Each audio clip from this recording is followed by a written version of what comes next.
नमस्कार। एनटिभी कोहलपुर समाचारमा स्वागत छ। म प्रेम बुढा छेत्री। सुरुमा प्रमुख समाचार। प्रतिनिधि सभा विघटन मुद्दा हेर्दा हेर्दैमा अर्को इजलास शुक्रबारलाई तोकियो। बृहत्पूर्ण इजलासको मागमा महान्यायाधिवक्ताको असहमति। भूमि सम्बन्धी समस्या समाधान आयोगले पश्चिम नवलपरासीमा सुझाव सङ्कलनको काम थाल्यो। जिल्लाको समस्या छिटो टुङ्गो लगाउन स्थानीयको माग।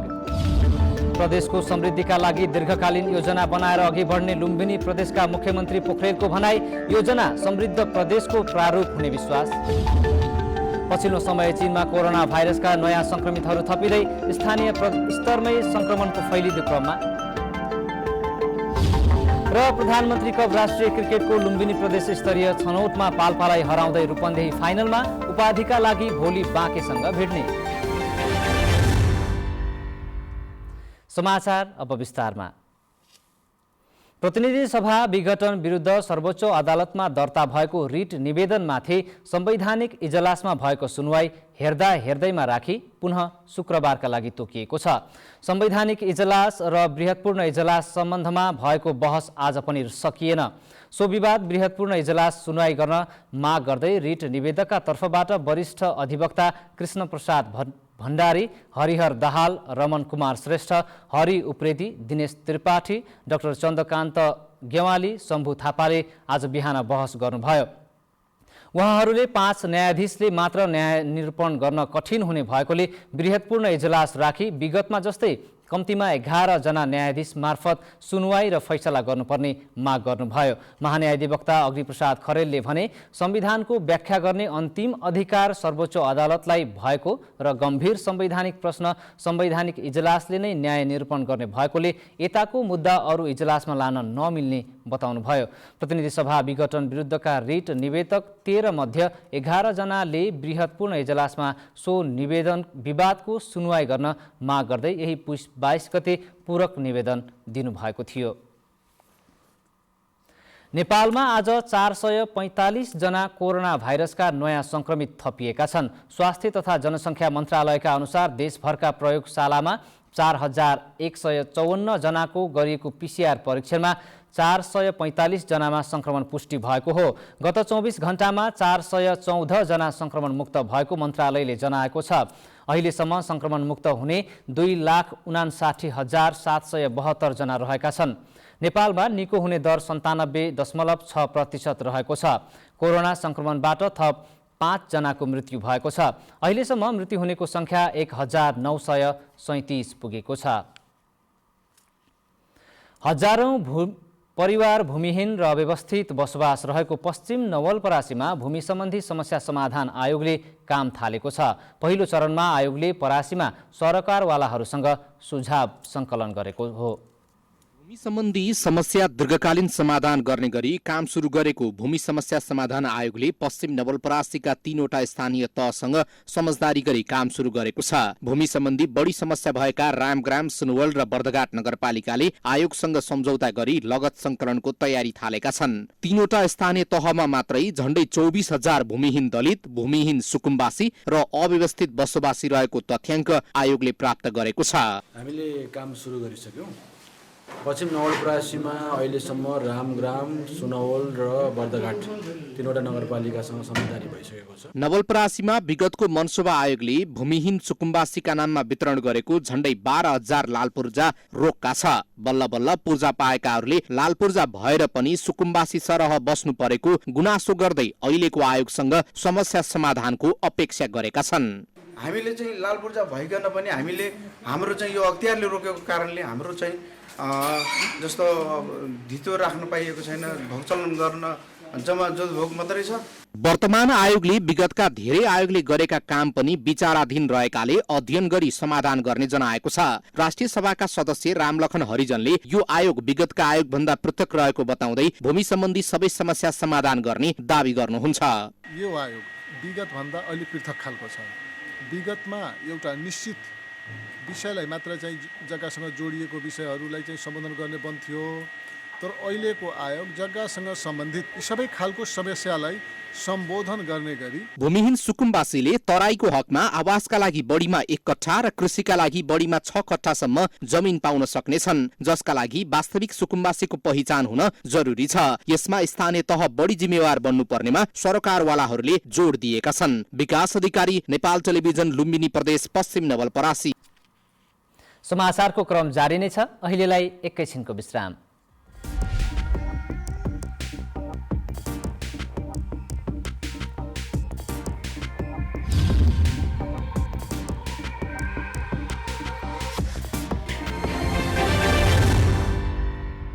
लामो समयसम्म हामी बन्दाबन्दी वा चाहिँ निषेधाज्ञा लागू गरेर चाहिँ सङ्क्रमण दरलाई नियन्त्रण गर्ने बाटोमा अगाडि बढ्न सक्ने अवस्था रहँदैन।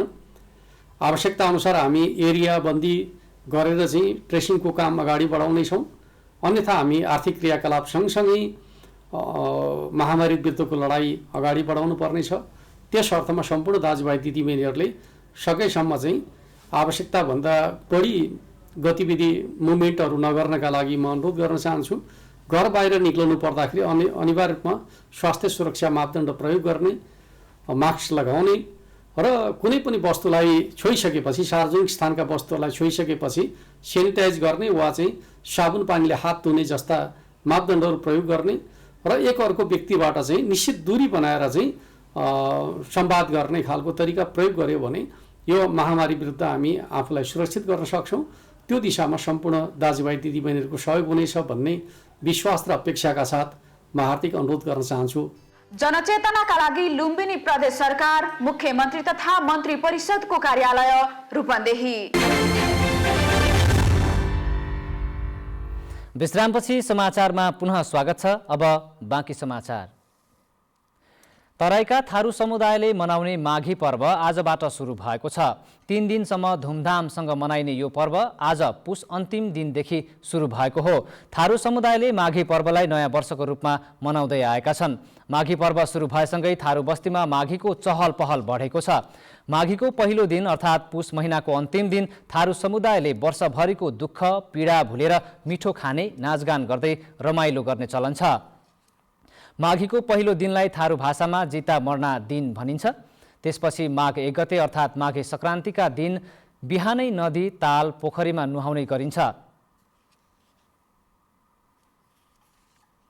लुम्बिनी प्रदेशका मुख्यमन्त्री शङ्कर पोखरेलले प्रदेशको समृद्धिका लागि दीर्घकालीन योजना बनाएर अघि बढ्ने बताउनु भएको छ। मुख्यमन्त्री निवासमा आज आयोजित माघे मिलन कार्यक्रममा मुख्यमन्त्री पोखरेलले प्रदेश स्थापनाको छोटो समयमै निर्माण गरिएको आवधिक योजनाले समृद्धिको यात्रा तय गरिएको भन्दै यही कार्यकालमा प्रदेशको थप विकासका लागि दीर्घकालीन योजना निर्माण गरी समृद्ध प्रदेशको प्रारूप तयार पारिने बताउनुभयो। लुम्बिनी प्रदेशले 7वटा प्रदेशमध्ये सबैभन्दा धेरै विकास बजेट खर्च गर्न सफल भएको बताउँदै उहाँले प्रदेश स्थापनाको छोटो समयमा सबैभन्दा धेरै स्थानीय तहसँग सहकार्य पनि गर्न सफल भएको बताउनुभयो। हामीले छोटो अवधिमा प्रदेशको आवधिक योजना तर्जुमा गर्ने काम गर्यौं र आवधिक योजनाका माध्यमबाट प्रदेशको एकीकृत विकासका सोचहरूलाई अगाडि बढाउँदै आएका छौं। अर्कोतर्फ हामी यो वर्षदेखि प्रदेशको दीर्घकालीन योजना तर्जुमा गर्ने सोचका साथ अगाडि बढेका छौं। नयाँ प्रदेश सभालाई भन्नुहोस् अथवा नयाँ सरकारका लागि हामी एउटा व्यवस्थित कार्ययोजना बनाएर पछि प्रदेशले के गर्ने भन्ने खालको कुराको कुनै चिन्ता गर्नु नपर्ने हिसाबले यो कार्यकालभित्रै हामीले चाहिँ दीर्घकालीन योजना तर्जुमा गरेर छोड्ने सोच बनाएर त्यसको तयारीमा पनि जुटेको कुरा म तपाईहरुका बीचमा राख्न चाहन्छु। थारू संस्कृतिको प्रवर्धनका लागि प्रदेश सरकार ठोस योजना बनाएर अघि बढिरहेको मुख्यमन्त्री पोखरेलले बताउनुभयो। लुम्बिनी प्रदेश सांस्कृतिक विशेषताले सम्पन्न प्रदेश भएको बताउँदै मौलिक संस्कृतिको प्रयोग प्रदेशको समृद्धिको बलियो आधार बन्ने बताउनुभयो। कार्यक्रममा प्रदेशका आन्तरिक मामिला तथा कानुन मन्त्री कुलप्रसाद केसीले लुम्बिनी प्रदेशमा थारू समुदायको बाहुल्यता रहेकोले प्रदेश सरकारले माघीलाई विशेष पर्वका रूपमा लिएको बताउनुभयो। सगर्व आज यहाँहरू सामु राख्न चाहन्छु। यस पर्वले विभिन्न जाति समुदायलाई एक आपसमा एकताबद्ध गर्ने, त्यसका मनोविज्ञान भावनाहरूलाई केन्द्रित गर्ने र जनताको एकता र शक्तिबाट हामीले आमूल परिवर्तन पछिको स्थायित्व र परिवर्तनलाई संस्थागत गर्दै अगाडि बढ्न उत्प्रेरित गरोस्। कार्यक्रममा विभिन्न जात जातिको संस्कृति झल्किने सांस्कृतिक झाँकी प्रस्तुत गरिएको थियो। थारू समुदायको विशेष पर्व माघीका अवसरमा प्रदेश सरकारले 2 दिन सार्वजनिक बिदा दिएको छ। विगतका वर्षमा विभिन्न मेलाहरूको आयोजना गरी थारू समुदायले माघी पर्व मनाउने गर्दथे, तर यस वर्ष कोरोना महामारीका कारण विगतको जस्तो रौनकता छैन। यस सन्दर्भमा आज हामीले दाङका थारू समुदायलाई माघी पर्व कसरी मनाउँदै हुनुहुन्छ भनेर सोधेका छौँ। हेरौँ आजको आवाजमा।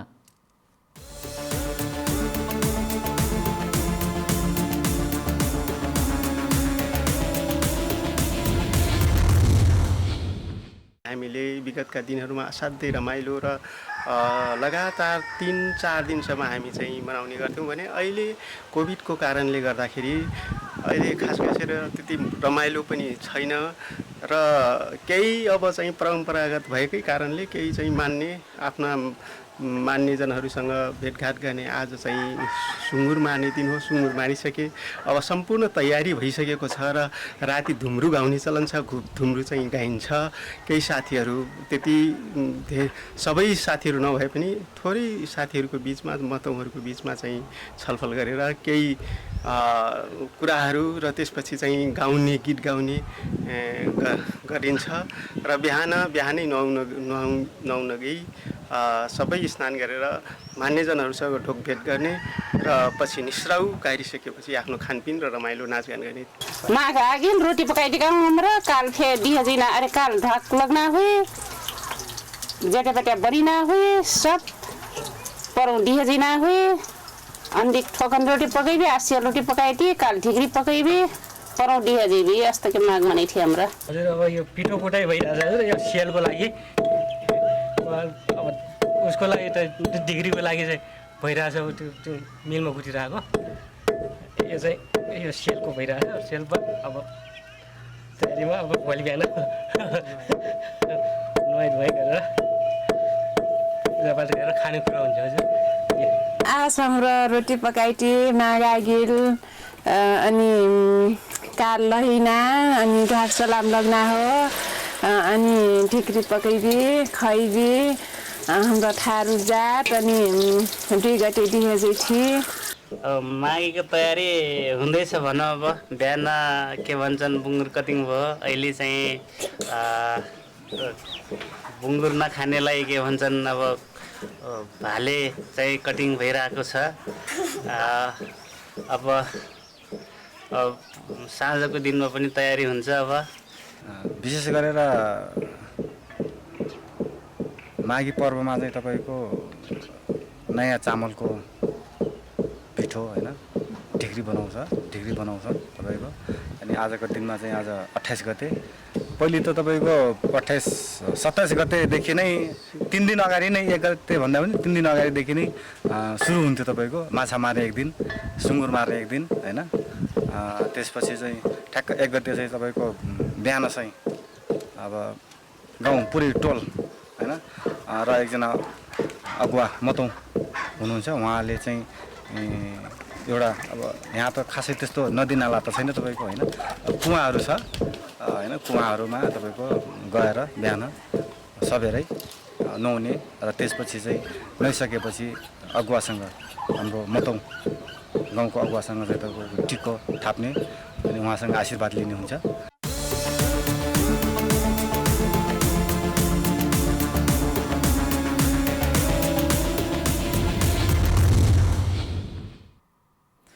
सुदूरपश्चिम प्रदेशमा भुवा पर्वको रौनक छ।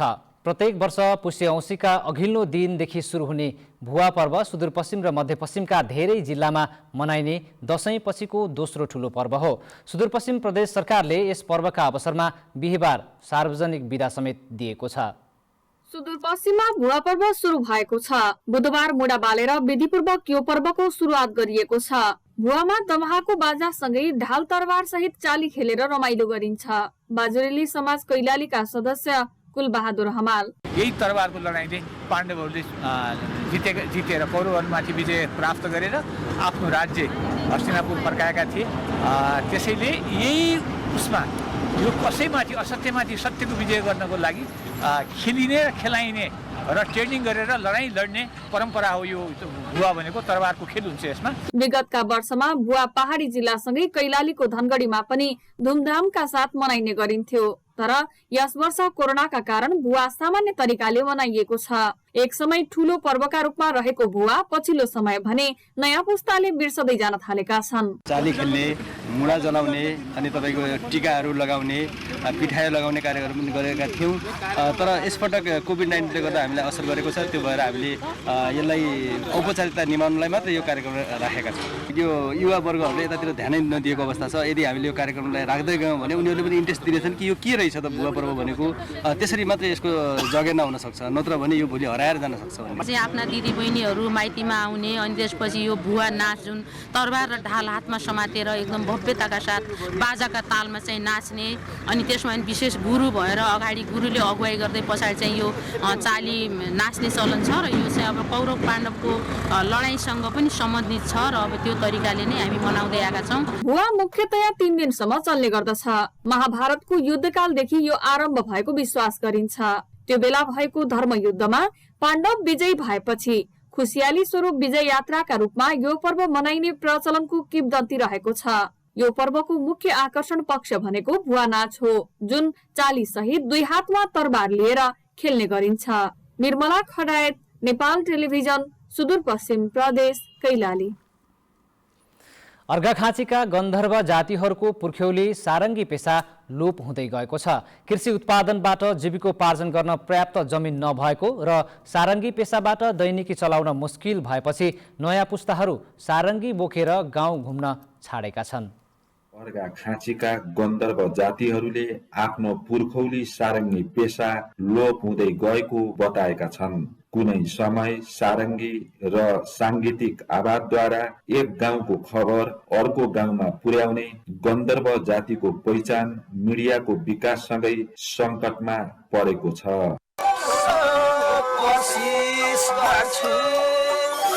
सुरक्षित बसोबासका लागि राज्यद्वारा व्यवस्था मिलाइएको भए पनि कृषिका लागि पर्याप्त जमिन नभएको र सारङ्गी पेसाबाट जीविकोपार्जन हुन छाडेपछि नयाँ पुस्ताहरू सारङ्गी बोकेर गाउँ घुम्न छाडेका छन्। गन्धर्व जातिको पहिचानलाई भविष्यसम्म टिकाइ राख्न राज्यले उपयुक्त वातावरण सिर्जना गर्नुपर्ने स्थानीय भेगमान र हरि गन्धर्वको भनाइरहेको छ। कहाँ के कस्तो भएको छ, अहिले त पत्रिका भएको छ, पहिला पत्रिका थिएन। त्यो पत्रिका नहुनुको कारणले गन्धर्वले सन्देश दिँदै संसारलाई रमाउँदै संसारलाई हँसाउँदै गन्धर्व जातिहरूलाई चाहिँ ठाउँ दिनु पर्यो। सबभन्दा ठाउँ दिनुपर्छ। गन्धर्व जाति बेरोजगारहरू छन्, बेरोजगारले चाहिँ रोजगारको माध्यमबाट लाने सारङ्गी बाजाले चाहिँ हामी गुणस्तर रूपमा चाहिँ नि लानुपर्छ र यो समस्यालाई टिकाइ राख्नको निम्ति चाहिँ जिल्लाको अर्घा, धरमपानी, सीतापुर, ठाडा, जलुके र सिद्धारा लगायतका गाउँहरूमा करिब 65 घरधुरी गन्धर्व जातिहरूको बसोबास रहेको बुझिएको छ। मुक्तिनाथ भुषाल, नेपाल टेलिभिजन, अर्घाखाँची। समाचारको क्रम जारी नै छ, एकैछिनको विश्राम।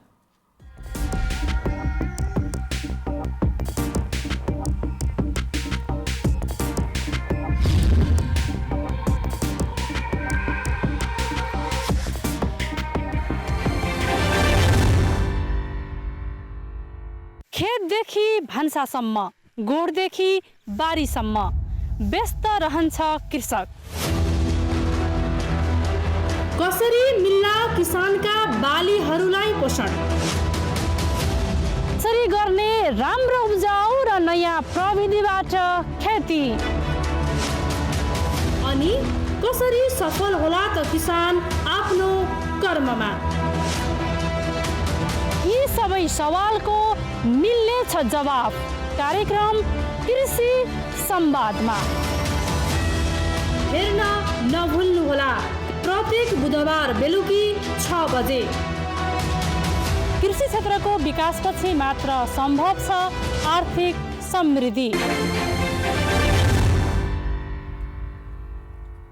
तपाईं एनटिभी कोहलपुर हेर्दै हुनुहुन्छ। अब बाँकी समाचार। बर्दियाको 12 बर्दिया नगरपालिकाले प्रशासनिक भवनको शिलान्यास गरेको छ। तत्कालीन प्राथमिक स्वास्थ्य केन्द्रबाट आफ्नो प्रशासनिक गतिविधि सञ्चालन गर्दै आएको नगरपालिकाले नगरको आफ्नै प्रशासनिक भवनको शिलान्यास गरेको हो। करिब 5 करोड लागतमा नगरपालिकाले वडा नम्बर 6 मा आज भवन शिलान्यास गरेको हो।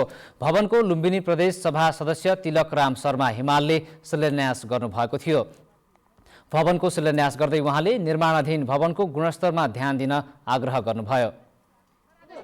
नगरपालिका मात्रै होइन, यो हिसाबले जनताकै सम्पत्ति भएको हुँदाखेरि अरूले पनि यो बारेमा काम कसरी भइराखेको छ, के भइराखेको छ भनेर यसको चाहिँ वाच गरिराख्ने कुराले निकै अर्थ र महत्त्व राख्छ। नगर प्रमुख दुर्गा बहादुर थारू कबीरले भवनको निर्माण भएपछि जनतालाई नगरपालिकाबाट दिने सेवा सुविधा अझै सरल हुने विश्वास व्यक्त गर्नुभयो। सुशासन, जनताप्रति समर्पित प्रशासन र जनताहरूको हर दुःखमा साथ दिने हाम्रो कार्य यसै भवनबाट हुनेछ। मेटेरियल राम्रै हालोस् भन्ने मेरो शुभकामना हो र हामी हुन्जेल नै यो भवन बनिसकोस्, हामी यहाँबाट निस्किने बेला सामान सारेर जान पाओस् भन्ने मेरो शुभकामना हो।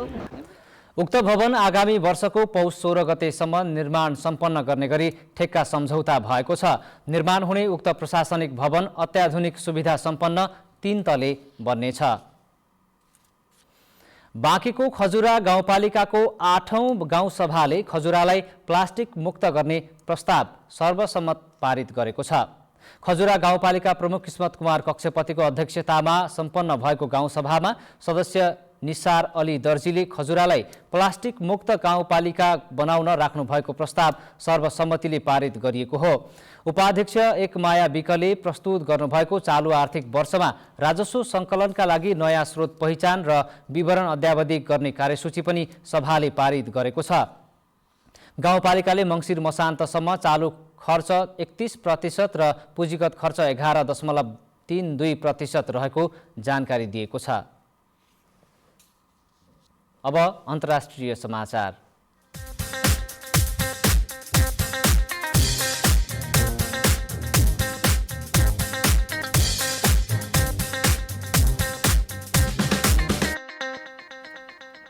पछिल्लो समय चीनमा थप 115 जना कोरोना भाइरसका नयाँ संक्रमित भेटिएका छन्। चीनको नेशनल हेल्थ कमिसनले बुधबार दिएको जानकारी अनुसार चीनमा थप 115 जना नयाँ संक्रमित भेटिएको र तीमध्ये 107 जना चीन भित्रकै नागरिक रहेको जनाइएको छ।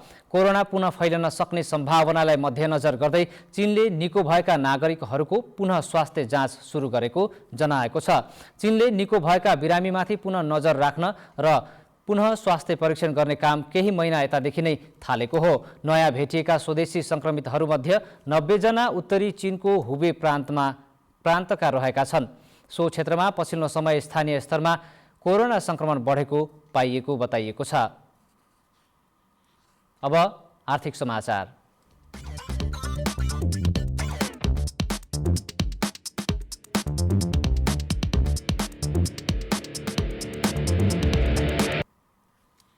नेपाली बजारमा आज सुन चाँदीको मूल्य सामान्य वृद्धि भएको छ। छापावाल सुनको मूल्य हिजोको तुलनामा आज 100 रुपियाँले बढेर प्रतितोला 92,900 रुपियाँमा कारोबार भएको छ। त्यस्तै तेजाबी सुनको मूल्य पनि आज प्रतितोला 92,400 रुपियाँमा कारोबार भएको छ। चाँदीको मूल्य पनि हिजोको तुलनामा 10 रुपियाँले बढेर आज प्रतितोला 1,260 रुपियाँमा कारोबार भइरहेको नेपाल सुनचाँदी व्यवसायी महासंघले जनाएको छ। अब खेलकुद समाचार।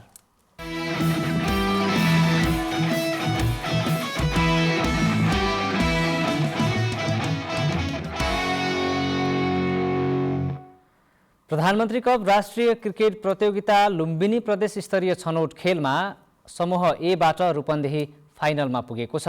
बुधबार भैरवा स्थित सिद्धार्थ रङ्गशालामा भएको खेलमा पाल्पालाई 158 रनको भारी अन्तरले हराउँदै रूपन्देही फाइनलमा प्रवेश गरेको हो। टस जितेर ब्याटिङ गरेको रूपन्देहीले निर्धारित 40 ओभरको खेलमा 4 विकेटको क्षतिमा 254 रन बनाएको थियो।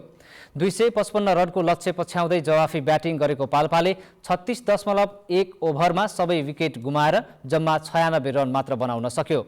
रूपन्देहीले समूह बीबाट विजेता बनेको बाँकेसँग बिहीबार फाइनल खेलमा प्रतिस्पर्धा गर्नेछ। अब मौसम।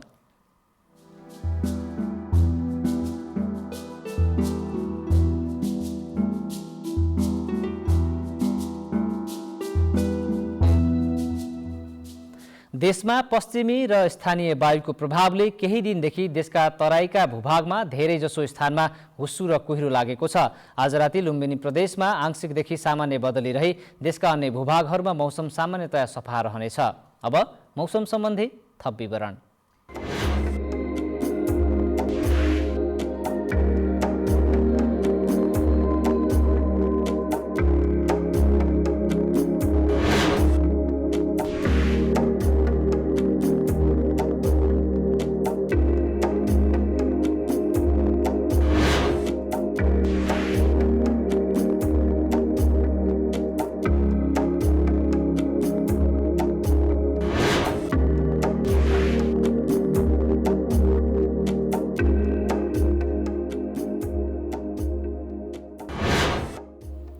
समाचारको अन्त्यमा प्रमुख समाचार पुनः एकपटक। प्रतिनिधि सभा विघटन मुद्दा हेर्दा हेर्दैमा अर्को इजलास शुक्रबारलाई तोकियो। बृहत्पूर्ण इजलासको मागमा महान्यायाधिवक्ताको असहमति। भूमि सम्बन्धी समस्या समाधान आयोगले पश्चिम नवलपरासीमा सुझाव सङ्कलनको काम थाल्यो। जिल्लाको समस्या छिटो टुङ्गो लगाउन स्थानीयको माग। प्रदेशको समृद्धिका लागि दीर्घकालीन योजना बनाएर अघि बढ्ने लुम्बिनी प्रदेशका मुख्यमन्त्री पोखरेलको भनाई। योजना समृद्ध प्रदेशको प्रारूप हुने विश्वास। पछिल्लो समय चीनमा कोरोना भाइरसका नयाँ संक्रमितहरू थपिँदै स्थानीय स्तरमै संक्रमण फैलिँदो क्रममा। र प्रधानमन्त्री कप राष्ट्रिय क्रिकेटको लुम्बिनी प्रदेश स्तरीय छनौटमा पाल्पालाई हराउँदै रूपन्देही फाइनलमा। उपाधिका लागि भोलि बाँकेसँग भिड्ने। हवस् त अहिलेलाई समाचारको सिलसिला यति नै। बिदा दिनुहोस्। नमस्कार।